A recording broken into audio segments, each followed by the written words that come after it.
La pâtisserie, c'est avant tout une histoire de goût, de saveur et d'émotion. Je suis Léa Reverdy, amatrice et passionnée de pâtisserie. Mon défi, vous emmener avec moi à la découverte de ce qui fait vraiment un bon dessert. L'objectif ultime, trouver la recette parfaite qui fera fondre vos papilles à coup sûr. Vous êtes sur le point d'écouter un nouvel épisode de Papilles. C'est le podcast qui part à la rencontre des meilleurs chefs pâtissiers pour comprendre l'émotion et les saveurs qui les animent au quotidien lorsqu'ils créent leur dessert d'exception. Après cet épisode, à vous de laisser libre cours à votre imagination et de créer les desserts aux saveurs qui vous ressemblent, tout en vous inspirant des meilleurs. Bonne écoute! Bonjour à tous et à toutes, j'espère que vous allez bien. Cet été, à la place des épisodes classiques de Papilles, je vous propose un petit carnet de recettes. Au programme, des recettes simples et rapides que vous pouvez faire partout, même en vacances, mais toujours twistées et façon chefs pâtissiers et pâtissières. J'espère que cette petite série vous plaira et je vous souhaite une excellente écoute. Bonjour Thibaut. Bonjour Léa. Comment ça va depuis la dernière fois? Bah écoute, ça va super. On a grâce au soleil d'été un petit peu et, euh, et le lac, on profite quand même beaucoup des extérieurs en ce moment. Donc après on a du monde au restaurant, mais voilà, tout va bien pour nous. Ça va. Ouais, j'allais te dire dans tes actualités, qu'est-ce qui est quoi de neuf en fait depuis le dernier moment où on s'est parlé, parce que ça commence à faire quelques temps finalement. Qu'est-ce qui est... Oui, c'est ça. Ça va faire pratiquement un an, je pense, qu'on a fait Ouais. ce premier podcast tous les deux. Bah écoute, on avance toujours au fil des saisons, on cherche toujours de nouvelles créations à élaborer pour nos clients. Et bah en même temps, voilà, moi je déborde pas mal d'activités en ce moment parce que je suis sur un nouveau projet du coup d'une ouverture de boutique sur Lausanne, qui va être prévu donc pour fin septembre, début octobre. Donc voilà, ça fait pas mal de choses, sachant que bah, nous, on a une activité quand même assez saisonnière au niveau du Beau Rivage Palace. Donc on a un pic d'activité qui est assez important en cette période estivale. Et du coup, bah, en parallèle, on développe un peu le projet avec ma compagne qui sera aussi mon associée. Et c'est trop cool et j'espère vraiment que j'aurai l'occasion de venir direct quand ça ouvre pour venir tester ça parce que ça a l'air trop chouette. Avec grand plaisir, tu seras la première invitée, enfin l'une des premières invitées. Et puis avec grand plaisir de te recevoir et t'accueillir dans cette belle ville qui est Lausanne. Et voilà. Bah écoute, moi aussi, surtout que j'y suis jamais allée, donc Mm. très, très envie. Alors du coup, aujourd'hui, l'idée c'était de parler donc du dessert de l'été. Et toi, qu'est-ce que tu nous proposes comme petit dessert pour cet été? Un petit dessert qu'on peut faire facilement pour bien profiter des vacances. Alors, en règle générale, nous, au restaurant, on fait souvent des desserts qui sont assez élaborés, avec différentes techniques. Et du coup, bah, c'est vrai que des fois, il y a du travail qui est plus destiné tout de même aux professionnels ou à une organisation de restaurant. Mais sur des choses assez simples, au final, on travaille sur les pré-desserts. Donc les pré-desserts en général, c'est composé de 2, 3, voire 4 éléments et le but, c'est que tout le monde, déjà tous les clients, qui vont venir au restaurant vont goûter ce pré-dessert. Il faut que ça soit, quelque chose qui soit en lien avec, la saisonnalité, que ça montre aux clients qu'on rentre tout de suite dans un univers un petit peu sucré, mais tout en étant sur des notes assez fraîches finalement parce que il faut, voilà, avoir cette transition, légère. Donc nous, on a voulu travailler la myrtille parce que dans les Alpes suisses et françaises, il y a souvent bah, beaucoup de myrtilles. Moi, j'ai une petite histoire, du coup, c'est toujours lié à un souvenir un petit peu, les créations et surtout sur des fruits d'enfance. Car en Auvergne, là où je suis né, il y a aussi beaucoup de myrtilles. On faisait de la cueillette avec mes parents quand j'étais jeune. Et du coup, ben voilà, il y a plein de souvenirs qui en découlent. La myrtille sauvage, on est sur des petites baies très noires et avec une belle acidité, un côté boisé. Et bah, la myrtille d'élevage, elle va être beaucoup plus grosse, beaucoup plus juteuse, avec une belle sucrosité. Voilà, c'est vraiment deux produits différents. Quand on ramasse et quand on cultive des myrtilles à l'état sauvage, faut savoir que c'est interdit d'utiliser des peignes, même si c'est une méthode couramment utilisé par les producteurs ou les personnes qui récoltent. Il me semble qu'il faut un certificat quand même pour pouvoir utiliser des peignes en forêt.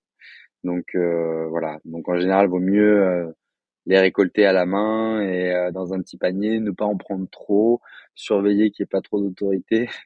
Mais voilà, c'est ce qu'on faisait quand j'étais enfant en fait. On faisait attention à pas se faire choper quand on cueillait des myrtilles à l'état sauvage. Enfin, avec ma sœur et des amis, on est parti dans les Alpes pour des petites vacances et en fait on avait un petit chalet et on a passé la journée du coup à récolter des myrtilles. Donc on Ok. s'est retrouvé avec 600-700 grammes de myrtilles en fin de journée et bien sûr je suis le pâtissier de la bande donc ils m'ont tous demandé de faire un dessert avec les moyens du bord et des fois c'est un peu compliqué du coup parce qu'on n'a pas tout le matériel, on était dans un petit chalet où il y avait Ouais. juste la base quoi. Donc j'avais une casserole, voilà, un petit saladier et quelques ingrédients. Je voulais faire une tarte, donc c'était simple. J'ai fait un petit sablé breton. Je voulais faire une crème pâtissière et poser les myrtilles dessus parce que ça c'est quelque chose que j'ai appris quand j'étais jeune et que j'avais fait des stages dans des boulangeries où on faisait des tartes, du coup myrtilles, crème pâtissière, Mm. petit sablé breton. Et du coup j'ai réalisé ça et en fait je voulais la twister bien évidemment. C'est bête mais dans les Alpes il y a toujours une multitude de plantes sauvages et Ouais. médicinales qui poussent. Et en fait j'ai trouvé du serpolet qui poussait juste devant le chalet. Donc j'ai ramassé le serpolet, je l'ai ciselé et je l'ai mis dans ma crème pâtissière, un petit peu dans mon sablé breton. Quand on l'a mangé, ben on est toujours en fin de repas avec un petit digestif, donc on était avec un verre de Genepi pour se rafraîchir. Et en fait, c'est bête, mais ça m'a créé un vrai souvenir de ce serpolet, de la myrtille sauvage qu'on avait ramassée. Et voilà de ce verre de Genepi qui venait rincer un petit peu la crème pâtissière en bouche et du coup on avait passé un super moment sur des notes très simples. Donc c'est ce que j'ai voulu reproduire un petit peu à travers ce pré-dessert. C'était travailler un petit peu une compotée de myrtilles juste tombées, des myrtilles fraîches, des pousses de thym citron parce que le serpolet c'est du thym sauvage et nous en fait on a la serre donc on a un espace de jardin au beau rivage et on a du thym citron qui pousse donc c'est pratique pour nous d'aller récolter des petites pousses de thym citron au Ouais. quotidien et donc on a fait un sorbet au yaourt du coup pour avoir vraiment quelque chose de très frais sur le pré-dessert qu'on a fait infuser donc au thym citron. D'un point de vue très technique, quand on veut réaliser ce dessert, combien de temps il faut à peu près? Qu'est-ce qui est important, de faire attention pour que ce soit réussi? C'est quoi tes conseils là-dessus? Alors pour la partie technique, moi je conseille toujours sur les sorbets et les crèmes glacées, en règle générale, on fait ce qu'on appelle maturer les mix, donc c'est les sirops. Donc il faut toujours s'y prendre la veille pour le lendemain parce que c'est mieux de laisser reposer en fait si vous voulez on utilise dans le mix à sorbet on utilise des stabilisateurs qui sont soit des pectines ou des émulsifiants et tout dépend on va dire les matières grasses et en fait du coup c'est toujours bien de laisser reposer ces stabilisateurs pour en fait éviter d'avoir trop de cristaux aussi dans la glace par la suite. On pourrait congeler tout de suite la glace ou la turbiner tout de suite, mais en termes de conservation, on aurait un meilleur résultat si on laisse maturer notre sorbet et ça évitera en fait de trop avoir des cristaux qui se développent dans le sorbet sur la période de conservation surtout. Donc OK. il faut du temps, il faut mieux s'y prendre un petit peu la veille. Donc ça après on a une petite compotée de myrtille qui peut être fait le jour même ou on peut la laisser refroidir un petit peu.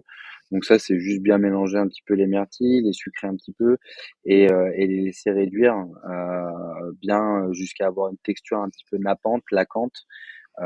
Comme ça on va avoir une compotée bien sirupeuse, bien gourmande. Donc moi je mets toujours j'aime bien avec la myrtille pour une note de douceur mettre une petite râpée de fèves de tonka parce que je trouve que ça embellit bien la myrtille et ça lui donne vraiment une note très ronde, très gourmande, légèrement boisée. Et ensuite, voilà, juste, sentir un petit peu, si on a envie de l'assaisonner différemment que ce que je fais moi, on peut très bien. Mais voilà, juste déjà une petite compotée de myrtille avec un sorbet, au yaourt dessus. Alors nous, au restaurant, avec ce pré-dessert, on sert une brioche feuilletée Mmh. parce que c'est un élément assez régressif d'enfance aussi, la petite brioche feuilletée. Donc en sortie de four, on met un petit peu de sirop qui est infusé au thym et on vient mettre notre compotée de myrtille à l'intérieur. Comme ça fait vraiment Mmh. la touche gourmande, la petite mouillette en fait qu'on va venir tremper un petit peu dans notre pré-dessert et puis surtout apporter un petit peu de texture pour avoir un peu de mâche. Je vais donner la recette de toute manière de la brioche feuilletée. Nous, on a la chance d'avoir une équipe de boulangers qui est organisée par Aurélien Lopez, notre chef boulanger, et qui maîtrise très bien son art. Et donc ça, si vous voulez réaliser la brioche feuilletée à la maison, il faut aussi du temps. Il faut Ouais. du temps, de la patience, un peu de technique. Il faut observer un petit peu voilà la fermentation de la pâte. C'est pas forcément la technique la plus évidente, mais ça se réalise très très bien aussi à la maison. Et c'est toujours gourmand quoi. Donc ça, c'est effectivement, si on veut amener ce dessert à l'étape supérieure, on peut se lancer dans la Voilà. fabrication d'une, brioche feuilletée. Mais du coup, sinon, ce que tu disais, en fait, le plus long, finalement, c'est le sorbet qui doit reposer. Oui. Tu parlais de tout ce qui est stabilisateur et cetera. Est-ce que ça, enfin, est-ce que déjà, par exemple, c'est des ingrédients qui sont faciles à trouver pour, les particuliers? Et sinon, en fait, à quoi ça sert très concrètement? Genre, si on n'en met pas, est-ce que ça change vraiment le sorbet? Qu'est-ce que Déjà, par rapport à la recette, moi j'utilise donc du miel, parce que ça va ouais. apporter, en fait, si vous voulez, le yaourt, il y a beaucoup d'eau et ça va apporter, le miel, ça va apporter une sorte de petite liaison, une texture Mmh. un peu moelleuse en termes de sucre. Parce qu'il faut savoir qu'on utilise des sucres, en fait, pour faire baisser un petit peu le point de fusion, d'un sorbet, donner une texture un petit peu plus onctueuse. Donc le miel sert à ça, le glucose atomisé également. Pourquoi on utilise du glucose atomisé? Parce que ça va déjà apporter de la brillance, une texture aussi moelleuse, faire baisser le point de fusion. Donc le point de fusion pour expliquer en fait, c'est le niveau de température de la glace. Donc quand on dit baisser OK. le point de fusion, c'est qu'en fait le point de fusion en fait, ça va être le moment où la glace va durcir. Donc en règle générale, une glace, chez un glacier, on la Mmh. travaille, aux alentours de -16, -17 degrés. On la conserve à peu près à -20 degrés et mais du coup, la fonte, elle va se passer aux alentours des, -15, -16 degrés quoi, voire -10. Et le but, c'est de retarder un petit peu cette fonte-là, Mmh. mais de garder cette texture un peu onctueuse. Donc pourquoi le glucose atomisé? Parce que déjà, on apporte des extraits secs. On apporte quelque chose qui va absorber un petit peu l'humidité dans le sorbet et donner tout en donnant une texture, en fait, ça permet de limiter un petit peu le taux d'eau dans la glace et du coup le conserver plus longtemps. Parce que plus on aura d'eau dans la recette, plus on risque dans la Ouais. conservation d'avoir des cristaux qui vont se créer dans le sorbet. Donc ça, déjà, c'est concernant les sucres. Et après, les stabilisants, du coup, ils vont permettre, en fait, de conserver la texture de la glace plus longtemps au moment où, en fait, on va la servir. Donc, ça va permettre de la stabiliser un petit peu au niveau du point de fusion. Donc, ça veut dire que même si on est à, on va dire, -5 degrés, la glace, elle va quand même continuer à garder Mmh. sa forme. Ça va pas passer de l'état solide à l'état liquide instantanément. Et Ouais. c'est ce qui se passe des fois, quand on fait des sorbets à la maison, c'est qu'on a un sorbet qui est très dur, très, très, très dur Mmh. quand on l'a au congélateur, donc on attend un petit peu et au final, en fait, c'est tout de suite liquide. Et donc là, ça va nous permettre d'avoir une texture onctueuse et de conserver un petit peu cette texture onctueuse, le plus longtemps possible.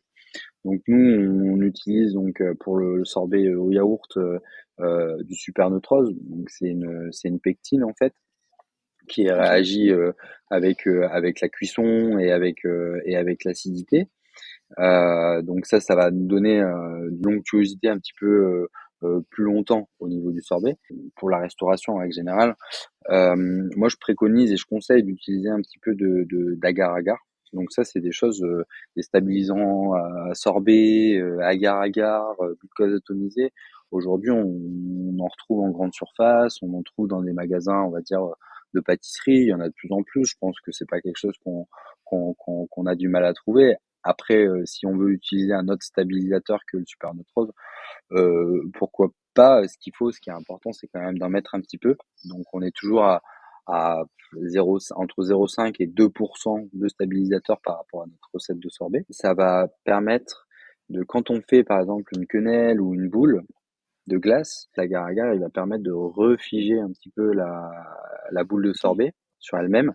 Et du coup, en fait, elle va conserver la forme le temps que ça parte de la pâtisserie jusqu'à que ça arrive en salle, jusqu'à que ça soit servi. Et le client, en fait, il va pas avoir une quenelle de glace qui va être toute fondue dans son assiette, quoi. Ouais, c'est surtout pour la présentation quoi, pour que ça reste, visuellement Ouais, le ça, plus joli possible, c'est ça. Faut faire attention parce que si on met trop de stabilisateurs, pardon, ou de d'agar-agar, ça va avoir tendance quand même à Mmh. aussi durcir la glace.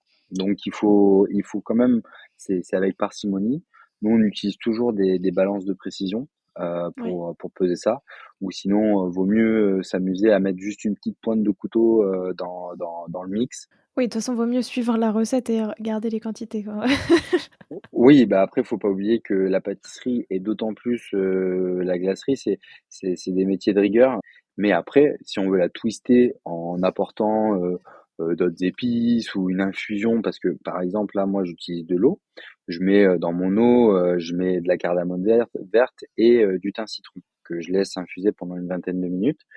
Et mais si on a envie, d'infuser son sorbet, je sais pas, avec une autre herbe, de la menthe, de l'estragon ou de la verveine et qu'on a envie, ou de mettre, de la cannelle ou de la vanille, en infusion, on peut très bien s'amuser à faire, l'infusion qu'on veut avec le goût qu'on aime. Et après, est-ce qu'on est obligé d'avoir, une sorbetière pour faire un sorbet?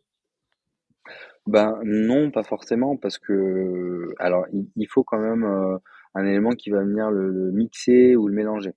Alors une sorbetière ou une turbine à glace, en fait, Mmh. va y avoir des parois qui vont venir, refroidir, en fait, c'est des parfois parois froides qui vont venir refroidir le mix tout en le mélangeant.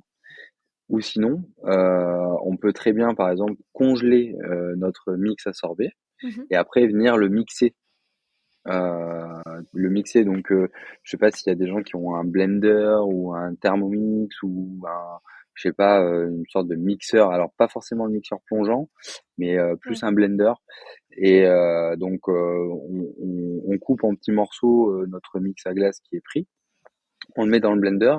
Par contre, il faut pas le mixer trop longtemps parce que le but c'est pas de le Oui, ça réchauffer, fond quoi, ouais. mais c'est voilà, de bien le mixer, de le redébarrasser dans un bac et après de le laisser prendre, encore un petit peu, une petite heure ou 2 ou voire, la veille pour le lendemain, c'est quand même le mieux et après ça marche très bien, hein. Nous, on utilise, la turbine à glace et ainsi que, le Pacojet. Le Pacojet, en fait, c'est un blender, professionnel spécialisé dans les sorbets, mais c'est le principe en fait. Il y a une lame avec qui descend en fait dans le paco et en fait ça va venir déstructurer on va dire les molécules Mmh. de glace tout en conservant le froid et du coup ça va nous apporter une texture très onctueuse. Voilà, il y a vraiment différentes techniques, les deux sont bien.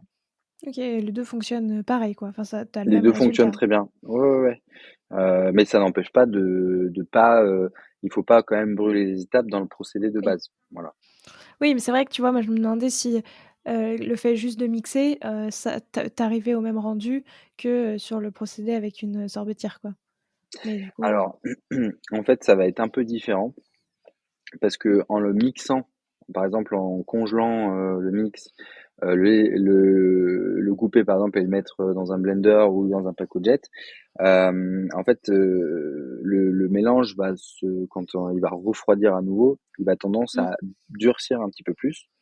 Parce que en fait, si vous voulez, quand on fait avec la turbine à glace, on refroidit tout en mélangeant. Donc en fait, on est sur une courbe de refroidissement, enfin de congélation, assez homogène et du coup, ça va nous permettre de conserver une ouais, texture, plus moelleuse, plus longtemps.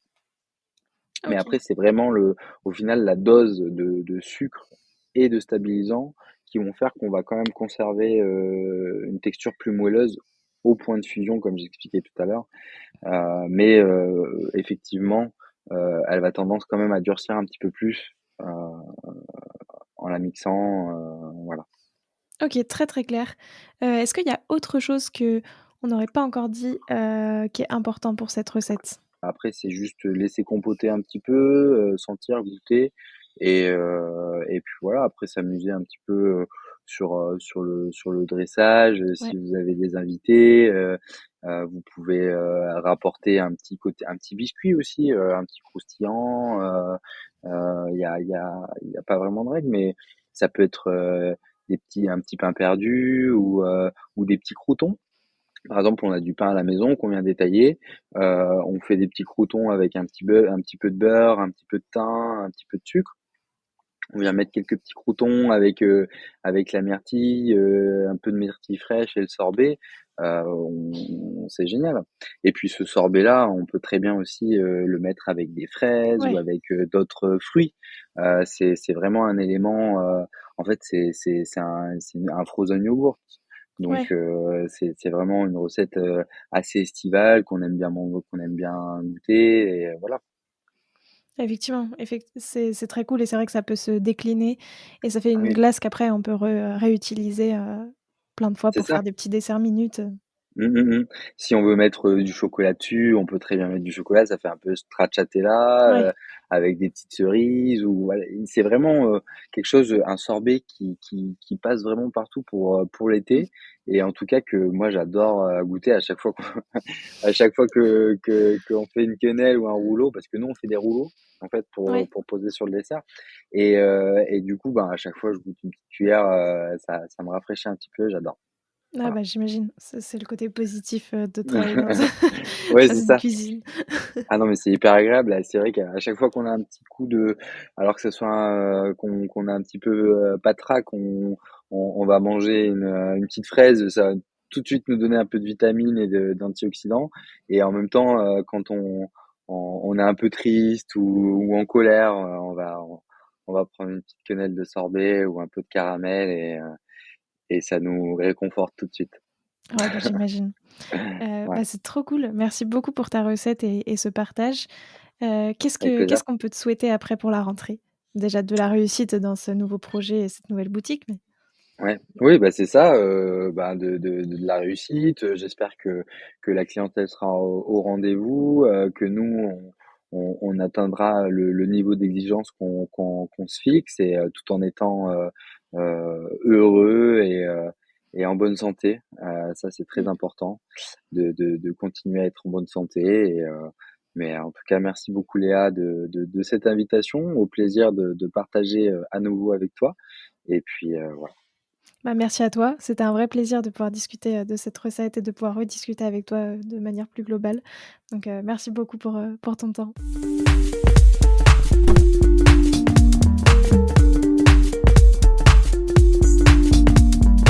Alors, quel sera votre prochain dessert? Merci d'avoir écouté cet épisode jusqu'au bout. S'il vous a plu, n'hésitez pas à le partager aux gourmands qui vous entourent. Et si vous voulez soutenir Papille, 2 choses. La première, notez l'épisode 5 étoiles sur Apple Podcast et laissez un joli commentaire. La seconde, vous rendre sur papillepodcast.com, sans oublier le S de Papille, et vous abonner à la newsletter pour être prévenu de la sortie des prochains épisodes et des articles que j'écris régulièrement. À bientôt!